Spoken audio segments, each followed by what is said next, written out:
Welcome to NeuroNoodle's Neurofeedback and Neuropsychology podcast, featuring tech legend Jake Gunkelman. He's the man who has read well over 500,000 brain scans, and Dr. Marie Swingle, author of iMinds. Our goal is to provide information and promote options for better mental health. The NeuroNoodle Podcast is supported by listeners and businesses just like you. I've talked about this before, but I'm particularly concerned with the younger generations in terms of the focus on things, everything that's wrong as opposed to everything that's right, and the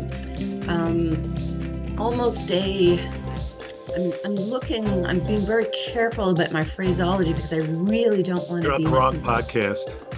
No, but in terms of people understanding, you know me, I'll run off and I say, cancel me if you want to cancel me. That's not my concern. I just want to make sure that people really understand. It's that, in terms of this positive identification with negative, with mental health issues that usually people do not want. Now there's this positive attribution, which is very, very different than accepting diversity, accepting individuals that are going through problematic times. It's from a therapeutic perspective, it's an issue. For many parents, it's an issue. They really, really want to support their kids. But another point is like, hey, wait a minute. Your socks aren't clean. You shouldn't be depressed about it, right? Maybe that's the wrong example. You see my socks. Yeah, most male children really couldn't care less about their socks, but anyways. But I mean, are the Swedes happier than the Canadians? Are the Canadians happier than the Americans? I would say most Nordic populations, so Sweden, Finland, Norway, historically, they rate so high on the happiness scales. And this is something the US should really, really think about, okay? What you guys call socialism, or some of you guys, I'm being mean. I do. See? Okay. No, but they put more into the system, and boy, oh boy, they get everything out. So you have a population that feels really, really supported. Everybody gets a decent pension. Everybody has free healthcare. Everybody has healthcare,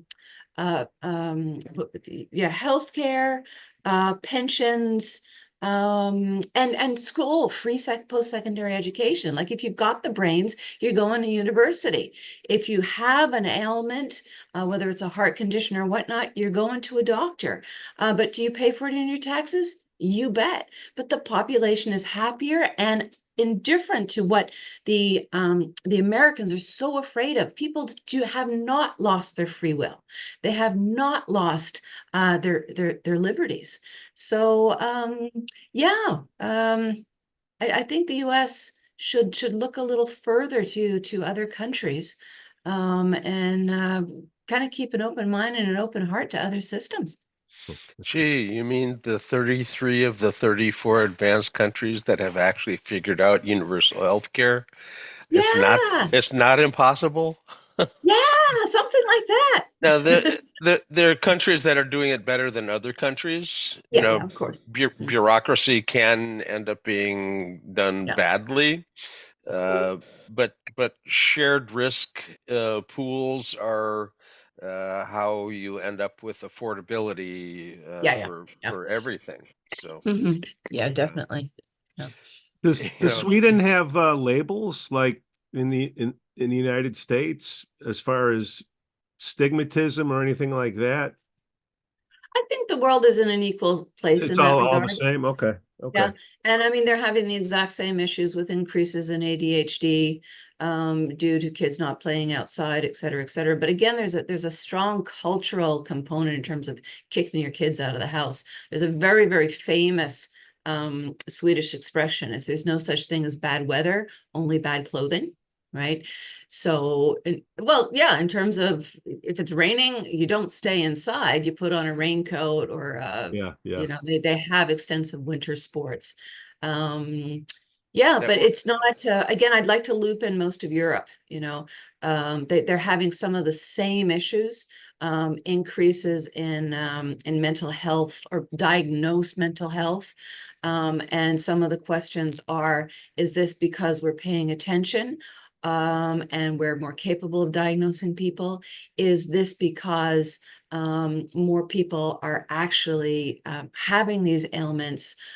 Or is it just kind of the over-identification, and also big pharma quite interested? I mean, don't get me wrong. Look at the pharma that comes out of Sweden, okay? There's some big pharma, okay? But it's balanced versus the US, it's all big pharma. In Sweden, I don't think you really call it alternative. You have big pharma, you have many, many other options on your plate. And I would say a lot of outlier ailments, like electromagnetic sensitivity disorder, or yeah, ailments that come from that. That's covered by your healthcare. Can you imagine that in the US or in Canada? Right? I shouldn't criticize the US too much. We're following you. We don't want to follow you, but we're following you. Sweden Yeah. was the location that did the study that showed that EMF Yeah. above 3 milligauss was long-term, Yeah. 400% increase in leukemia. So Yeah. they were early on in researching this in a reasonably objective way. Yeah. The U.S. Edison Electric Institute, which is the good old boys club of all the electrical producing corporations in the U.S. In Northern States Power, Tennessee Valley Authority, Pacific Corp, PG&E, all of them. They they put together a study trying to kind of set aside the concern that was brought Yeah. up by the Swedish study. What they ended up with interesting data that showed a dramatic increase in astrocytomas in Mm, people that were exposed to extremely high yeah. milligauss, Yeah. high voltage workers, people that worked inside of plants where there were Mm, generators and that sort of yeah. thing. So that uh, uh, in their attempt to refute it, they basically generated um, Mm. data that ended up bringing up additional concerns. So Yeah, yeah. I find all of this progression and non-progression fascinating. But one of the things I'm going to mention the EMFs and the sensitivity. It appears that, just like many things, some people are less sensitive than others, or we might even say some people are more sensitive than others. And as with all research, who's your sample? Who's your pool, right? And we can all play with our data if we choose to. Um, but Jay, one of the things I want to, I mean, given that we're on this, I'm actually investigating a pseudo Faraday cage at the Swingle clinic here. We're going to be getting those curtains when we do our assessments. We're just seeing now, we're right smack downtown. We've got all the big towers around us. And I'm seeing more and more interference in the parity of the frontal lobes. Do you have any insight as to why we get more interference on the right frontal lobe than the left frontal lobe with, well, essentially electrical or 5G interference? Any clue on that? no. Yeah. Rusty Turner does a lot more investigations in this Yeah, particular we area. chat. We're actually Yeah.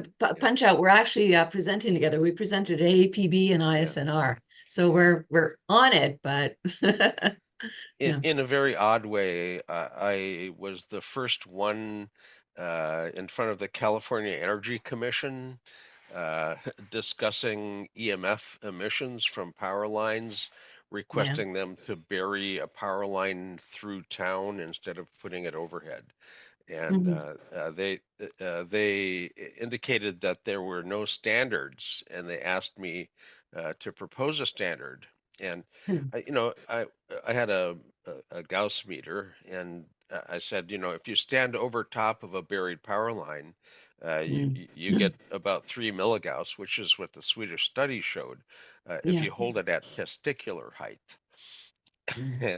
It's an all-male panel. They all kind of winced, and the standard that they ended up proposing was that underground lines should be buried sufficiently to give 3 milligauss at 3 feet. Apparently, they all thought they had long legs. So, Oh, anyway. I wanted to make another comment there. I think everybody knows what I was thinking in terms of age of males. Feel free, I set it up. You just knock it Long down. legs or high testicles is what I was going to say. Okay. I have a friend. You still think I'm afraid to say things? Yeah. That's pretty good, Dr. Marie. I'm People that are interested in that whole thing can look it up under the California Energy Commission's hearings for the California looked at Crockett cogeneration, which is a famous power plant siting case among the industries because it was stopped for 8.5 years, re-engineered totally, and then constructed. And the California Energy Commission has a 1-year statutory guarantee that you're going to get your decision. So stopping something for 8.5 years within a 1-year guarantee system, not so easy to do. Anyway, it ended up being built, and the town of 3,200 people got $30 million donated to the town as a socioeconomic benefit for having the plant built in town. You can stand on the road next to it and you don't hear it.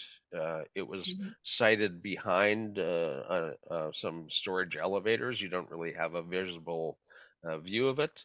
All of the wet cooling towers that would have had a plume that would have obscured the view of the water is the world's largest dry cooling system. It's a gigantic air conditioner built a story above the plant itself as a gigantic air conditioner to cool it. It was quite the circumstance. When it was finally approved and built, I was hired by the Edison Electric Institute to lecture to their engineers about how to build a power plant. I'm an EEG tech, but you're Mr. Humble. and anyway, they got the full discussion, selective catalytic reduction for the nitrogen oxides in the stack, all the high tech ways to end up having a clean plant that didn't have impacts on the public. So anyway, Jay, I want to get to before we go on though. Can I put out a call out? We have something that stumped me and stumped Jay. If anybody is also experiencing interference, specifically on the right frontal lobe, I'd like to do a call out and to just chat about this. I know I'm not the only one. Now, of course, these have to be individuals that are looking at the data that can see either the raw data or the numerical conversion. I'm not really interested in topographies here because you can't see where it's coming from. Are you in with me, Jay? I'd be happy to look at data if somebody's got it. Yep. Okay, cool. Yeah, no, I mean, I'm kind of postulating because we know when the amplitudes on the right are higher, that can be associated with negative predisposition, et cetera, et cetera. We're talking about mood deregulation, et cetera. And yeah, I'm fascinated by this now. And it's temporary. Like, it's not the person, it's the person in the environment, in the force field. So yeah. The question that I had on the electrical lines, Jay, and I want to get to Apraxia. I don't even know if I'm saying it right, Aprax. If you live next to a power now there's a pun. You're on a roll, Dr. Marie. If you live next to the power lines and your brain is working off of chemical energy and you have that alternating current that's going back and forth, what happens to the energy in somebody's brain? Especially, let's just say if somebody's like 8 feet tall and walks, or 7 feet tall, walks by the power lines, Jay, what's going to happen to the energy in the Oh, brain? like you? No any other 7 feet people? Yeah, I'm worried. And in fact, if you walk underneath high tension lines, and what a lot of people think that the lines overhead are power lines. A lot of them are telephone lines, and Yeah. so not every line that you see above you is a power line. But when you see a pole that says high voltage on it, it's a little taller than most of the rest of them, and it's got two to the side and one above. The ground is above in case there's an electrical hit, so it doesn't blow the whole system.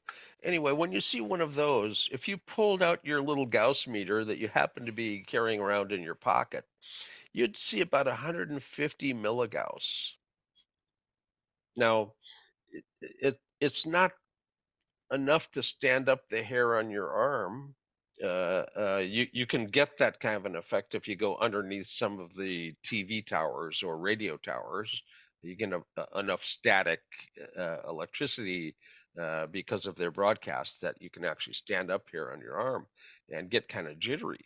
But the 150 milligauss ends up being an enhanced risk for various cancers. And as much as the power companies have tried to refute that, the Swedish study showing 3 milligauss it ended up with a 400% increase in leukemia. Now, leukemia is not very common, and a 400% increase might be just a few more kids, but for goodness sakes, you shouldn't be tossing kids into the blender just to have society work. Yeah. The And we also just want to be a bit logical here. If you're in a field that can literally lift a hair, what is that doing at the cellular level, right? In terms of cellular polarization, et cetera. Like, I mean, you don't have to, I'm joking about a force field. You don't have to be a neuroscientist to figure out if something has the power to shift,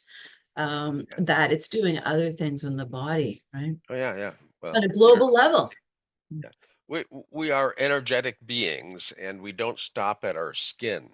Yeah. So, uh, uh, um, but the very high tension at 150 milligauss is not going to stand up the hair on your skin. The radio towers that have the ability to do that, like in San Francisco, you see the gigantic tower up on the top of that hill. Well, they don't allow you to build a house next to that. No picnics? There are standards as to where you can stick one of those things, and it's not necessarily somewhere immediately adjacent to housing. So you don't have to really worry about that level of that unless you're a worker. Yeah. And workers who work on that stuff, again, they found this enhanced level of astrocytomas, a little star-shaped cell that's a glia in the brain that goes wild. And they're almost impossible to get rid of surgically. An astrocytoma, the star shape, you can get the circle in the middle of the star, but all those little tips, if you miss one little tip, you got a new star.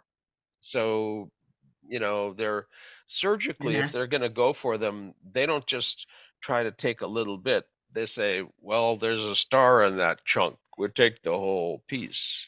So it's a much more aggressive surgery.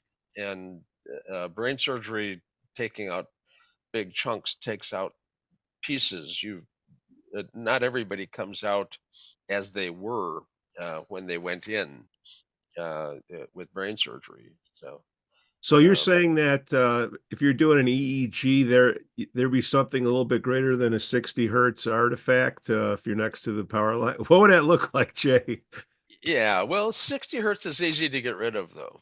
You Uh, can see you it, know, yeah. filtering works on 60 hertz. It's a specific frequency, and you can set a narrow band that takes what's called a notch filter. It takes a little notch out of the power frequency band. And you can see above it and below it, and just a very narrow band that's cut out. And it's best to reduce the source before you have to turn on the filters. If you can get rid of the 60 hertz, that's the proper thing to do. Some of the most common sources of 60 hertz are the laptop that a person's going to be using to do the recording is plugged into the wall, and the wall has a little power block on it. And people think, well, I'm just going to unplug it here from the computer. They pop the little wire from the back of the computer and set it aside, thinking that's turned off the 60 hertz. Well, the power block has still got this transformer going. So unless it's unplugged from the wall, you haven't really turned off that 60 hertz source. There's also some people that have, like, this fat ass chair I've got has a motor in it, and that motor ends up having a transformer power block to create DC for the DC motor, and so the chair would end up being a source.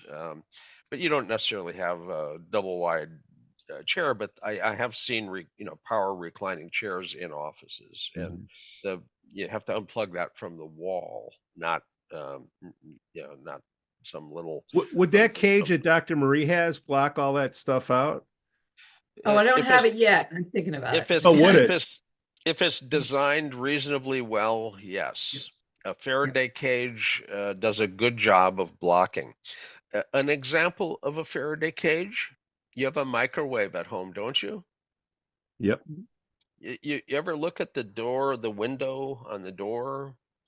It's actually a metal screen with a lot of little teeny tiny holes. And you can kind of see through it because of all the holes, but the size of the holes doesn't allow the microwaves to exceed the capture inside of that metal So container. you don't cook your brain as you watch your tea heat up. Literally, that's the purpose of it. But you're still not supposed to go staring in from ground zero, because it does pretty good job controlling microwave, so you're not creating a big problem for yourself. Yeah. But the all you have to do is have a weird seal on the door because something got stuck in there and you bent something and you don't have a seal, and you're going to have some emissions. The little Gauss meters that they have will have a 60 hertz setting. They'll have a microwave setting, and you can scan for your microwave to see whether it's got a leak. It's an interesting exercise to do that, because when microwaves first came out, many of us were like, whoa, no, no, no. And then essentially it just kind of got adapted into every household, but we kind of forgot that there was some science behind the fear. And yeah, do get one of these little meters and have a peek. I'm joking, but I'm not joking. I mean, how many people in patients, first thing in the morning, want their tea warmed up, or getting home late, I want my micro meal, and you stand in front of it. See what you're standing in front of. Check it out. Check it out. I'm just thinking about the techs out there that, I mean, I've seen it where they can't get rid of that artifact, and fluorescent lights, whatever can't the sensor. Old fluorescents had a 60 hertz ballast. Yeah. And they would flicker and burn out real fast. And they've been replaced with solid state, and the solid state actually has a little transformer in it.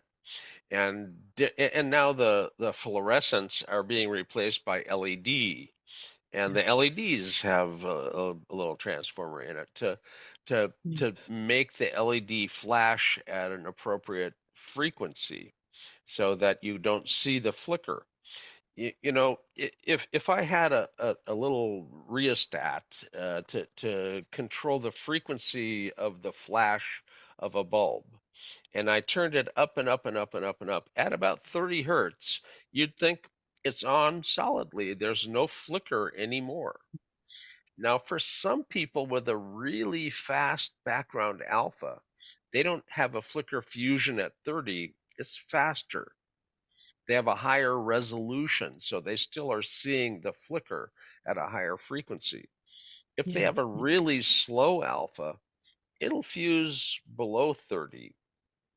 and that flicker fusion is a way to measure central nervous system arousal. And Yeah, Jay, before you go on, I'm just going to take this down a little bit for the lay people. When for or not just the lay people, but when we see it less now because we don't have the fluorescence, but when we would have clients come in that were very sensitive to fluorescent lights, and gosh, not going back too far, you'd have people complaining to their MDs, and their MDs would say, "You're nuts! Like, what's wrong with you?" So Jay's explanation there really, it depends on your internal arousal. And yes, you do have different experiences, whether we're talking about flicker rates of light and fans as well. A lot of people are sensitive to fans. It's the same type of thing in terms of certain resonant frequencies, and we really have to respect this. Jay, please continue. I wanted to just so the flicker fusion can be used to measure your arousal level. And Les Fehmi, Princeton, Les and Susan Shore did some very nice work with alpha, showing that the alpha frequency was proportionate to the flicker fusion rate. So your central nervous system arousal can be kind of generally judged by your alpha frequency. And that goes along with the perfusion correlations that we've seen. The 7, 8, 9, 10 is hypoperfusion, but the 11, 12, 13 is a neutral positive perfusion. So as you get to a faster frequency, the brain is actually gently on, not at a resting state, but a gentle on condition for the faster alpha. So anyway, the uh, uh, the the work by Les Fehmi is, I think, lost in a lot of circumstances, unfortunately. Yeah. There was a nice book written by uh, Robbins, and he did a nice job summarizing the work by Les Fehmi. But Les was one of the early clinical works. He did open focus training, and he did couples work. And open focus was actually having lots of alpha. And and your eyes are open and you're looking out, but your arousal level is so stably low that you're actually producing alpha, almost like a meditative state. And if the interaction between the individuals got somebody triggered in some way, boom, there would go their alpha. So they had this very sensitive measurement going on with the EEG devices. He had a 5-channel, way long time ago in the 1970s, a 5-channel EEG device that he used to measure the open focus condition. And open focus can be used to reduce anxiety and things such as that. It was used, I think, most effectively with their work with couples. So You talk about flashing lights. Why do they cause seizures? What's going on in the brain? Is that flickering? and at the frequency the flickering can get a following, and if you hit the right resonant frequency, the network that causes the seizure is going to be hit with a pulse, basically, and that can trigger a cascade of hyperexcitability, and the patient can end up having a seizure. Nowadays, they have what's called a sunflower seizure.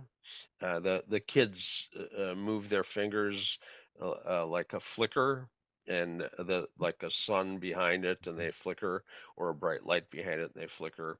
And some kids will have seizures, and it's the sunflower seizure challenge on TikTok, So, um, the and I never heard. I was in EEG for a long time. I never heard the sunflower seizure stuff until recently. It was just a TikTok thing. Yeah. And now it's well known in the EEG labs, because people come in and they're my kid had a seizure and he was doing the sunflower thing, and it's a photic trigger. And photic stimulation can trigger seizures. Strobe lights at concerts occasionally will trigger somebody. Driving down the road with a row of trees next to you with a Yeah. flashing light The with a tunnel bright. as well is a big one, Yeah. going through it. No, yeah. Yeah. Can I just kind of joke, make another bad joke in here, that the the sunshine seizure is the equivalent of our generation sticking your tongue on a frozen pole in the winter to see if you actually really hurt yourself, you know? Wow, we I missed think you, Dr. Marie. the tongue on the pole actually had a higher probability of being a problem. Most of the people can do this in front of the sun and they go, I don't know what the hell this deal is, you know. Yeah, But yeah. there are people that are sensitive that will be triggered by it. Well, Yeah, one yeah. more thing on that, Jay, is windmills. People that are next to windmill Ooh, yeah. generators with Yeah, the yeah, yeah. with the fans, you know, they would have issues, and people say, you know, wind power is clean, and unless you live, That's yeah, awfully slow. That's awfully slow. If you've, I have a whole field of them between here yeah, and Rio Vista, and yeah, they're gigantic. You can see the whole thing just kind of very yeah. slowly moving around. It would produce a frequency that's below the frequencies that would be a problem for you. If Okay, anything, they'd be a stabilizing all frequency. right. Okay, Jay, what? Jay, unfortunately, I do not have the study on the top of my head. There is counter evidence to that. It's not the frequency of the actual turning of the mill. There are other things that are given off, and it's they also studied, it was kind of the angle that it was coming down, and depending on where you were in the angle, it would or wouldn't affect you. Same thing with electromagnetic fields. Some people are much more sensitive than others. Let me see if I can dig that up. No promises though, but it depends on which study you read. And the evidence is becoming more and more solid that we'd be better off having these offshore. But because it's so much more expensive, there's some resilience. Again, look at you don't want to be living close to them or within that Yeah. angle All right, radius. Yeah. all right. The ones that I see aren't anywhere close to houses. They're out in the Yeah. middle of pastures, you know. That's fine. That's fine. Yeah, if you're yeah. Okay, Dr. Marie J. Gunkelman, what is apraxia? Depends on who you Ah, ask. I'm asking both of you. Well, I mean, it's a motor issue with speech. Jay, do you want to, you're the big scientist here. You can take it up, and then I'll dumb it down for folks. it's not the inability to speak, but it's the degradation of the quality of your speech. You'll start Mhm. to mix up words that are similar. Yeah. You'll have difficulty with the articulation of the words. Um, some people say that it sounds like you're slurring or uh, not not really enunciating. Uh, you kind of slide over words in order to kind of say them because you don't really have the ability to say them. But it's one of the more subtle loss of speech difficulties that you can see. We can, I think the topic has been brought up because of the presidential race having two people that were so old that their speech was starting to degrade, and Mhm. word finding, slurring, having a weak voice, all of the negative change with speech with aging was evident. Um, Obviously, some of that has changed, but not all of it. But there's still some concern about age. I think what was it? Clinton last night in the thing said he was the oldest person to ever get to his age in his family. He's by far the oldest one to ever get to his age, and the one thing he is proud of is that he's not as old as Trump. So Yeah. And, there and, zings back and and forth, his you know. wife didn't kill him. So what's happening? What about kids though? Because somebody asked me about it, said there's kids that have it. What's going on there? Yeah, that's where it gets really confusing. And I wasn't joking at all. It really depends on who you ask. We have apraxia, aphasia, and dyspraxia. And if you talk to speech pathologists, they have their own little language. And I find it really, really confusing when I'm trying to interact with speech pathologists. Generally speaking, they're also mostly working with children. But, apraxia, you have that as a developmental issue, and you can also have it as an aging issue, and yeah, also as a brain injury issue. So from stroke. But bottom line, as Jay said, it's mild mispronunciations of words. And we can get into the fine points of tip of tongue, for example. Technically, that's not an apraxia, that's an aphasia, but we're all kind of looking at the left side of the brain in terms of brightening that up to help reduce it. But I would say for anybody working in this, make sure you're talking about the same thing. Yeah. But my definitions, essentially, when we talk about apraxia and aphasia, generally speaking, we're talking about language production versus with dyspraxia, that can be generalized coordination of the body. But again, the mouth and the speech production muscles, we call it apraxia. Jay, do you want to get into the nitty-gritties of Wernicke's versus Broca's and how we help folks? They have separate names, like they're totally separate features. Yeah. But Wernicke got his name stuck on the speech and language receptive area. Broca is in speech motor area, but they're not separated. They're part of a speech network that has to work. If you don't comprehend language, you can't speak language. And it's not just speaking. You have to actually have word finding, which is more lateral, and working memory to, let's say I found a word or maybe a dozen words that I wanted to say something. And I'd have to hold that in working memory to have Broca's area spit that out in a logical stream. So I have to understand it. I have to find the words that are understandable. I have to knit them together into a sentence or a concept that I'm going to speak about, and then it has to be executed. So that entire hemisphere is engaged in that. And the right hemisphere is engaged too. What's the affective tone that you're speaking? Yeah. You're presenting it, but gee, are you scowling? What's your body language doing at the same time? So speech as an expression ends up being much more complex than just Broca's area. But when you have a stroke and you ruin Broca's area, there are a lot of people that still really, really want to say something. They're receptive language that you can talk to them, they can understand. They can't find the words specifically to speak them, but they really want to say something. And again, they're not language dumb. They can hear what you're saying, and then since they can't speak, a lot of people talk about them when they're sitting there and they're going, yeah, I can hear you,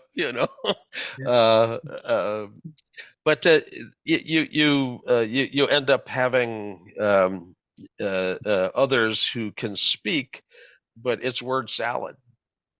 They don't have any comprehension, and they can find words. They're kind of random, but it's just word salad. What they say that would be technically called the aphasia as opposed to the apraxia. Yeah. So with the kids, the other thing, in terms of how you work on this, because I know everybody wants to know that, I talked about the left parietal, and Jay, of course, spoke of the importance of the left aligning with the right for the emotive, but also for your older clients, you know, some good old 12 hertz just in terms of sharpening up the brain. So again, you have to know, again, which one you're talking about, to whom you're talking to about it, the age of the individual, the cause, all of that will, you know, when Jay and I talk, our answer is always, it depends. Like there's no absolute set protocol. But there can, I think one of the reasons why this is potentially so confusing for those in our field is we're not talking about the same thing necessarily. We're not talking about the same symptoms, or we are with different names, but also depending on whether this is a developmental delay, whether this is an age-related decline phenomenon, or a stroke phenomenon / brain injury is really going to direct how you assist a person. How do you help what are you going to see on the kids' EEG? I know everybody's different, but what if they're delayed in speaking, whatever the issue is, what are you going to see? Dyslexia as an example. There's two major problems in dyslexia. The sensory integration parietally, and then the language comprehension in Wernicke's area. If your vision, which in the visual system is very, very raw, it's dark surrounded by light, light surrounded by dark, various angles, various curves and so forth. That's very, very raw, like the static on a TV before you tweak the rabbit ears so that the picture's lined up. Well, nobody does that anymore. It's all digital. So it's kind of a bad analogy for younger folks, but you had to integrate the image. So the visual system is just raw perception. There's a couple levels of integration, and it gets up into the parietal sensory integration location. At that point, the vertical line and the curve have come together to form the letter D, and there's an O, and there's this G, but you don't know what that means yet. This is still raw perceptual integrated into little entities that you could work with. Wernicke's area at that point puts it together. Oh, that's dog, or that's God, one or the other, you know, but you don't know it parietally. And people that have reversals and B's, D's, you know, that a lot of that is actually sensory integration, not just temporal comprehension. So those two spots end up being key for proper perception of language and comprehension of that perception of language. But you still need to be able to speak it. You can't just comprehend it. However, if you've ever been to a foreign country, you can usually comprehend what the language is saying before you can speak it.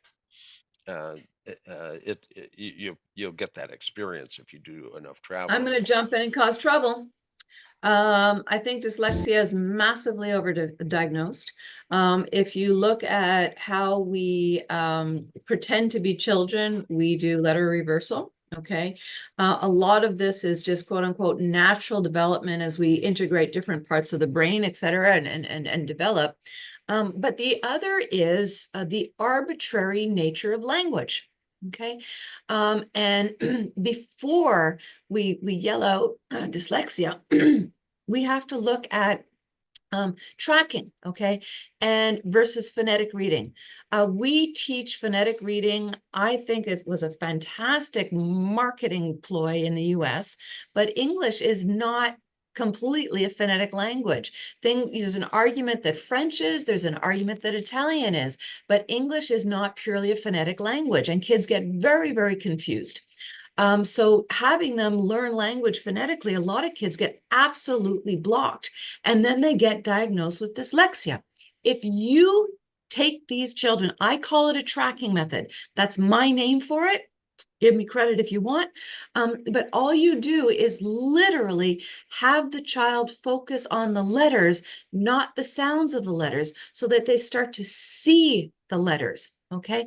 Now, this is not an issue with sorry, it's not an issue with the eyes or the ability to see or the floating concepts or the floating aspect that we see in dyslexia. It's the arbitrary nature of language. Some languages we read from left to right. Some languages are read from right to left. Other ones are up, down, and down, up. So many children's brains quite simply have trouble with the arbitrary nature of the system. And we talk about sounds, etc. They're all confused. You get these kids on tracking the letters. Wow, they're in. That, folks, is not dyslexia, and you do kids a huge, huge, huge, huge, huge harm if you prematurely diagnose them with a learning disability or treat a learning disability when all it is you need to switch out the learning method. I'm going to do shameless promo here. That's one of the things I am known for in the Swingle clinic. And I might be exaggerating. I don't think so. I've been doing this 30 years and I've seen only 2.5 true dyslexics, the half we kind of play with. But these are folks that are truly dyslexic and they're really going to have absolute challenges in terms of being able to read, write, etc. So sorry, I'm on my big horse here. All right, Jay, bring it up. There are dyslexics that actually can be identified based on genetics that have lexical and math processing issues. These are the ones that have the right posterior temporal finding in the EEG, not necessarily the PZ finding, but the left temporal finding. And so there are individuals literally with structural, functional, and cognitive disturbances with respect to language, and the genetics that are tagged with that. So not discounting that, not discounting it. It's just the over diagnosis of it doesn't mean you can't intervene with these folks, because you can train that location. Just because you have a gene doesn't mean it's always expressed. The gene that's expressed is going to show a phenotype. And the phenotypic pattern of the temporal finding can be treated so that the gene expression no longer causes a problem for the individual. So I do see dyslexia, dyscalculia as real. We don't Jay, I'm not discounting they're real. They're very, very real. What I'm talking about is this absolute over diagnosis. I'm not discounting the quote unquote real ones. The other one, though, just because I'm causing trouble. We don't do the diagnosis, as you know. DSM is not our thing. Well, this is where we get into trouble. But just one last little comment. When we see that spot, we do have the ability to intervene with their lexical processing and their math processing. That's a different story. You got the proof then. And how many kids in a school would you expect to have that? Oh, it's rare. It's rare. Bingo. Thank you. It's extremely rare. The other one is with dyscalculia. Frequently, it's a lack of essentially practice. Also, in terms of how, I know we don't have the time here, but in terms of how math is taught, we switch concepts so quickly that kids really have trouble. And one of the things I found is before, again, we scream out dyscalculia, check alpha. In terms of if your alpha is slow, that tends to be associated with trouble with numerical processing. So, look at your low high alpha up at the, the frontal regions and your alpha amplitude, again, F3, F4. And you can really find that if you do some fine-tuned training, numerical processing just brightens up and you can kick out Dyscalculia. My issue is that we diagnose too soon, put kids into what we used to call remedial, what now we call special IEPs.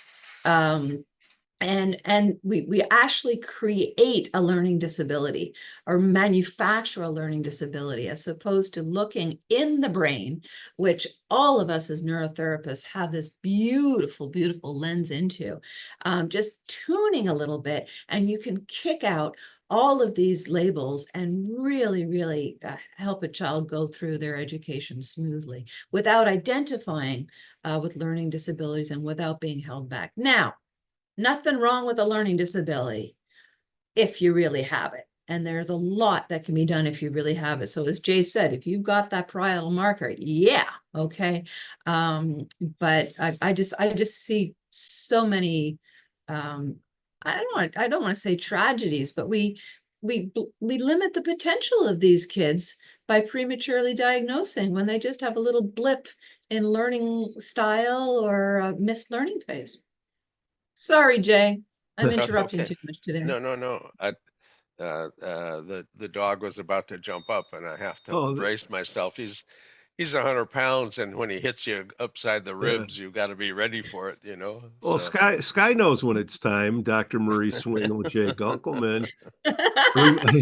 A reminder to everybody out there that's watching and listening: we get together, have a little neuro party Wednesdays, 6 p.m. Central Time. You never know what's going to happen. Will Pete turn off the recording? Will he leave it on? Will we stay logged in for an hour, 2 hours? Who knows? You drive the content. You ask the questions, we answer them, but always check with your primary care physician first. Everybody. It's an interesting group that has a lot of great discussions, and the audience can end up posting queries and comments, and they can't throw anything, so it's perfectly safe as a panelist, you know. So but it's a lot of fun, and you know, there's divergent opinions. It isn't like it's all one group think of some sort. There's back and forth between panelists. It's a good group. And the people that call in, Andrew Hill called in last night. So he's going to join us, Jay. Good. I don't know how he's got his own little podcast thing that he does too. But you know, he's been around. He's a perfectly bright, conversant, fun fellow who's got a lot of talent. So anyway, if that group spins off a topic that needs to be focused on for a deeper scientific dive, this show has the ability to say, okay, the topic that kind of got everybody's mind spinning was this topic. So let's look at it in a greater depth, and so we can tear it down and build it back up. So. Well said, Jay. Well said. All right, Jay, Dr. Marie, have a great weekend, all. Same to you. All righty, over and out. Bye-bye.